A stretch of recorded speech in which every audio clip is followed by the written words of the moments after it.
And we're recording. All right. Welcome back, everybody. We first off, we just want to say we appreciate sharing, subscribing Do appreciate that to a lot. us. We appreciate the love. But let's jump right into episode 4 of 214 Sports Podcast. We got some Cowboys news today. Something that really surprised me personally. Amari Cooper had surgery on his foot. Did not appear on any injury reports the last couple of weeks. I saw some articles saying that it might have happened on the last touchdown he scored against the Giants, but still a little. I was very confused when I saw that today. Look, man, football players are tough, and a lot of these NFL players play through a lot of injuries and stuff. So I honestly wouldn't be surprised if he just said, "Screw it, I'm playing through this injury." And he had how many yards this season? Over 1,100. Yeah, man. I mean, that's really good, especially if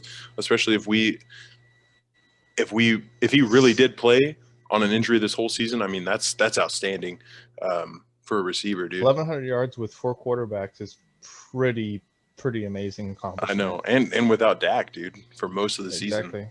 Yeah. So I mean, that's crazy though.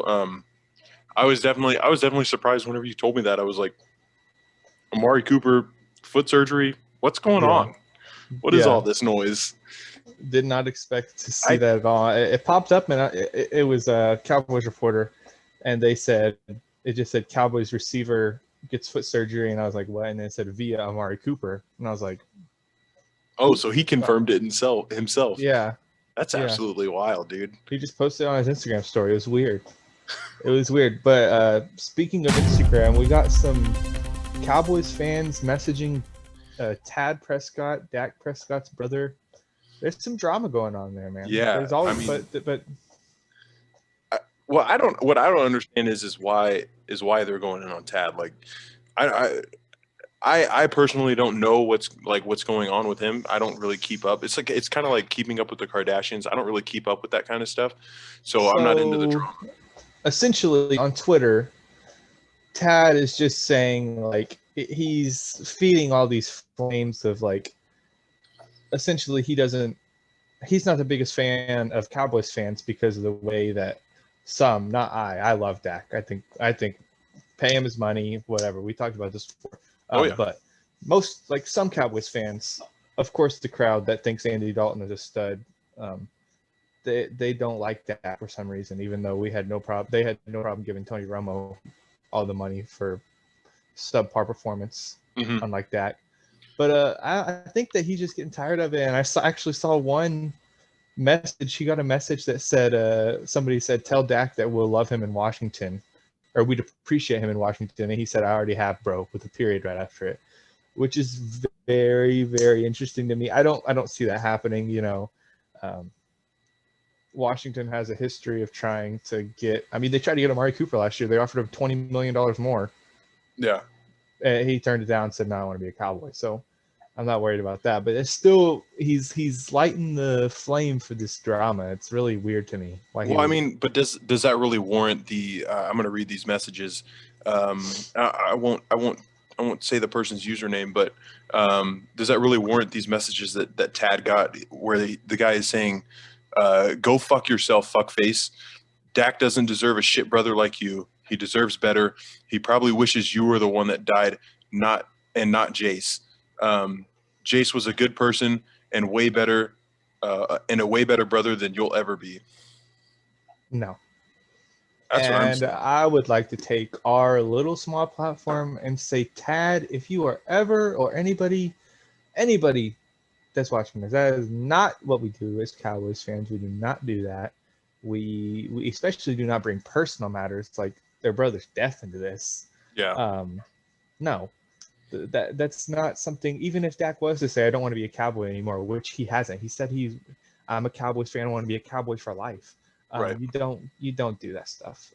I hate that part of the Cowboys fan base. That one, the people who do that aren't real Cowboys fans, you know. And two, just not very morally correct to do. Yeah, That's something I would do. and that's kind of what I was thinking too. Is like, man, I can't believe that somebody took time out of their day to Yeah. like try and put somebody down like this. And Tad, if you ever see this, man, um, um, I really do apologize for those people. You know, we don't claim them, pretty much. No, we don't claim No. them.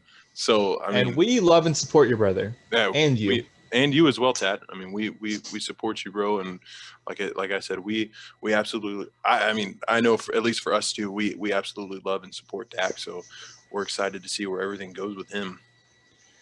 Yeah, speaking of where we're going, the NFL season is moving on without the Cowboys, sadly, for another year in the postseason.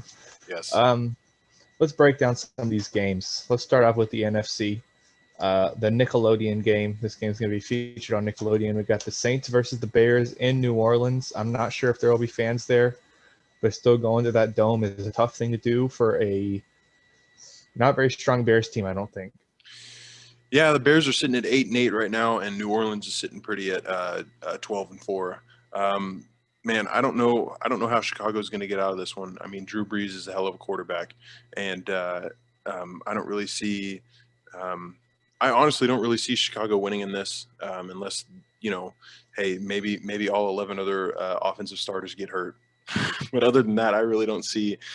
I don't see Chicago winning this game. So, are we picking? Yeah, we're going to pick them. Okay, I'm going to go ahead and go New Orleans on that one. I'm going to go New Orleans as well. The only chance the Bears have is if they can get some pressure with Khalil Mack and Robert Quinn. Love that guy. Khalil Mack in Dallas. I haven't really seen. I haven't really seen, and I don't really watch a lot of Chicago, but I haven't really seen a lot out of Khalil Mack this year. I haven't heard much from him.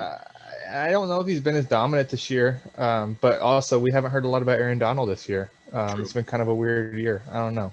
Like I said, I'm gonna take the Saints as well. We also got the Seahawks versus the Rams in Seattle. The Rams just had to win a tough divisional game against the Cardinals last week to get in, but Jared Goff is questionable. He just had thumb surgery, so it's not going to know. It might look like Walford, the original Vanilla Vic, is going to be the quarterback of the Rams, and against that Seahawks. I mean, a lot of people they like to hate on the Seahawks defense, but they make plays. They're talented, dude. Jamal Adams, he's not the best in coverage, but the dude, he's a playmaker. Right. I just don't see Los Angeles with the way the injury reports are looking. I'm going to have to go Seattle. I don't see Los Angeles making out of this. Right. And like you said, Aaron Donald's been kind of quiet this year. So I'm going to have to go Seattle as well. Who knows, though? Maybe getting into the playoff lights a fire into their ass and they go after it, man. So who knows? Who knows? Also, another who knows, we got Washington versus Tampa Bay in Washington with a very talented Washington defense. I heard on the ticket today that this is going to take a little bit to explain, but through the last 6 weeks, Tom Brady ranks in the top 5 in deep, which is 20 yards plus completion percentage, deep 20 yards or plus attempts, and deep touchdowns, 20 yards. And the Redskins this whole season, they are what are they? I want to say they're like crazy, like 5-1 or 5, because they didn't give up a lot of 20-yard plays because their defense is just, you don't have the time to drop back there and wait for these deep routes to get open against them. I want to say they're like 5-1 when they don't give up 20-yard or plus play, 20-yard longer plays. You know what I mean? Yeah. So it's an interesting matchup. What are your thoughts on this one? Look, man, honestly, Tom Brady has made a living out of reading defenses and finding their weaknesses very early on in the game. And then when they try to make adjustments at halftime, he's always made adjustments himself, and just he's a very good defensive reader. And so the thing kind of is Tom Brady is the defense good enough to where they can show like, hey, Tom Brady, you could probably read our defense, but you're still going to have to make a play, or your receivers are still going to have to make a play on us. Like that's the question here. With that being said, though, I am going to go ahead and say right now that Tampa Bay walks away with the victory here. For the sake of not agreeing with you on everyone, and for the sake of this being a very interesting matchup for me personally, that the way I see it and the way Washington and Tampa Bay both play football, I'm going to, for NFC East love, I'm going to go with Washington. I see a big day for Chase Young, and I hope that they get the win for Alex Smith. You know what I mean? Yeah. So first round bye for Green Bay. Is it going to affect them at all negatively? I don't think so. No. You don't think so? I don't think so. You give Aaron Rodgers more time to rest his body. They had some injuries up front on that O-line. You give them some time to rest. They got a 3-headed monster running back with what's his name? AJ Dillon. Forget their running back's name. What's their running back stud? I forget his name. He went to UTEP. Something like that. But they're studs, so I don't see this being an issue for them. How interesting would it be though if Washington beats Tampa Bay and the Bears beat the Saints? That means we got a Bears Packers matchup again, and then we got Washington versus the winner of Rams Seahawks. It would be very interesting, honestly. That'd be 2 games that I would watch, and I don't know. Like I said, we'll see. We could be wrong. We probably are wrong. We probably are. I said the Bengals are going to beat the Ravens in the last week of the season. Yeah, that didn't happen.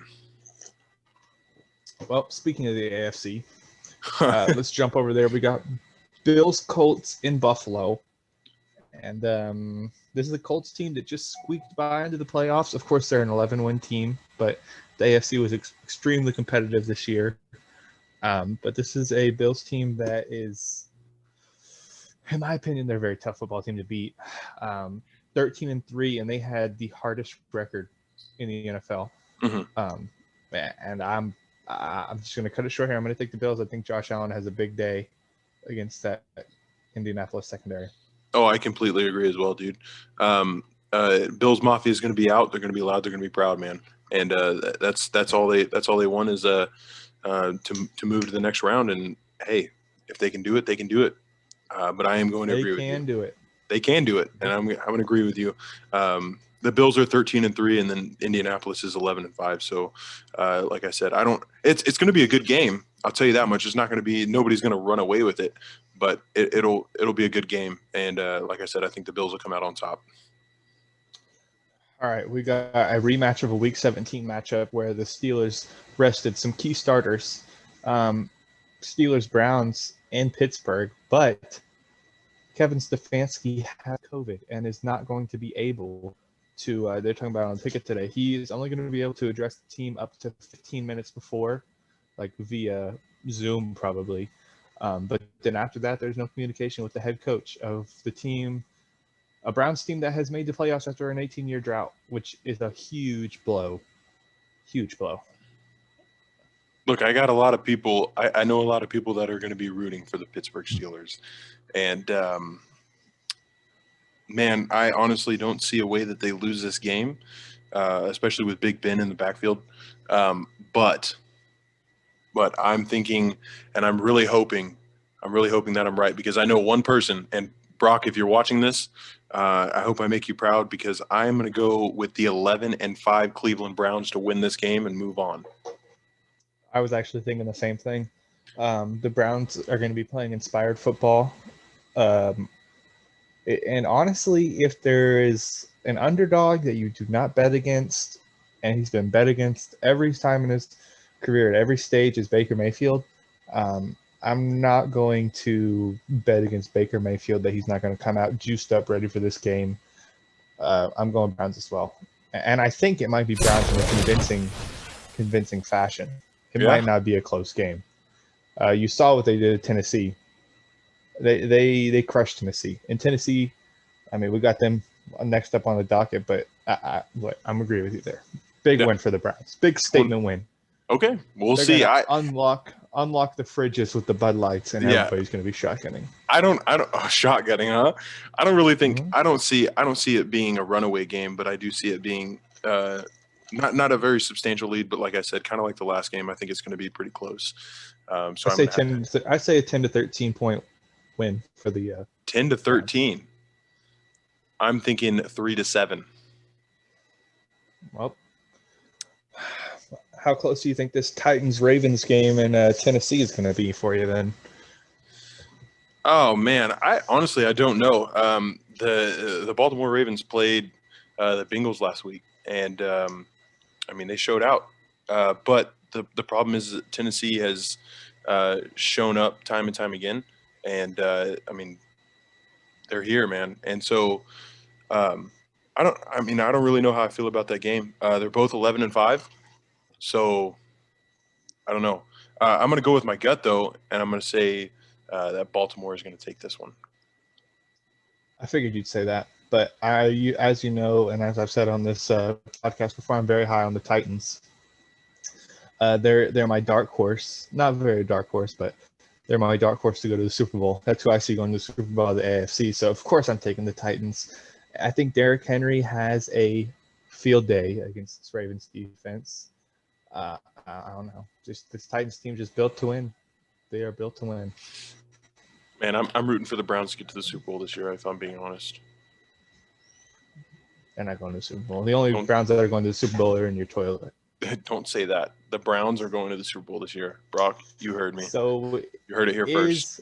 Is some rest going to put some rust on Patrick Mahomes and the Chiefs, or? No, honestly, I don't think so. No, I think it's just like Green Bay, dude. The more rest that they get and the more practice that they get, the better for them, honestly. So I don't really see it affecting them. Just like we talked about Green Bay. I agree, and I just want to throw this out there while we're here. You guys that are watching this, if you guys would like this video, subscribe, and if you would share, because we're actually, I know we're early, we just started this journey, but we're actually trying to get onto DAL Sports Nation's podcast lineup, as well as get some shout outs for both us on their page and them on our page. So go follow them on Twitter, and let's get this account run up so we can start trying to get something going. I really enjoy this, and I mean, we've already gotten so much love so far, and it's only been 3 videos, not including this one. We've been very fortunate, and we appreciate all of you that are watching. So this is definitely a big thing for us, or very early on too as well. When I got the text message, or actually the call, when I got the call that they were interested in either having us in their lineup or promoting us, and us promoting them, it was, I don't know, man, it was very shocking, and I didn't think that anything would like this would come for a few months at least. But here we are, man, and it's awesome. So we're just looking for an email back. Yeah, man. Hoping for another email back. I mean, they responded to the first one, and very interested. So we just got to get these videos doing.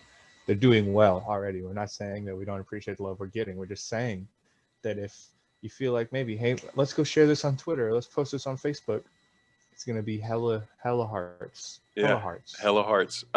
So I do have a question. What's the question, man? Are we still planning for tomorrow? You, I am. Chapman, and I. Hey, Austin said he's down to go too.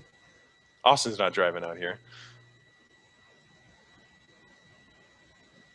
He said he was going to go to Texas Live at least. I got to go out there tomorrow to get my shoes anyways. Oh yeah, that's true. I was thinking about putting in for work, but they said that there were already too many people taking off, so I'm going to have to go to work. But I will be done probably around the same time, 7. No rush for me.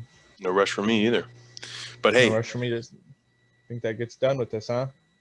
Appreciate y'all tuning in for the 214, episode 4. Let's run this baby up. Let's run it up, baby. Up. Run it We're up. going to share it to you. Y'all are going to be seeing this. Run it up. Y'all are going to be seeing this tomorrow morning, on Friday morning. Friday morning. It's going to be a great – hey, look, we've had a bad past 2 days, okay? My day was horrible at work today, okay? Yesterday, all the bull crap that went down. Tomorrow is going to be great, okay? And now that I'm saying it now, okay? Friday, what is it? What's today's date? The 7th? January 8th, 2021 will be a great day for everybody. I'm putting it on you guys, all right? If you're watching this video, put your crown on, King. And let's fucking and Queens. We don't know who's watching. Queens. I don't know who's watching. We don't know who's watching. Put your freaking crowns on, nut up, and let's go to work. Let's have a good day. I'm off. Let's go. Yeah, let's go to work. Let's go to work.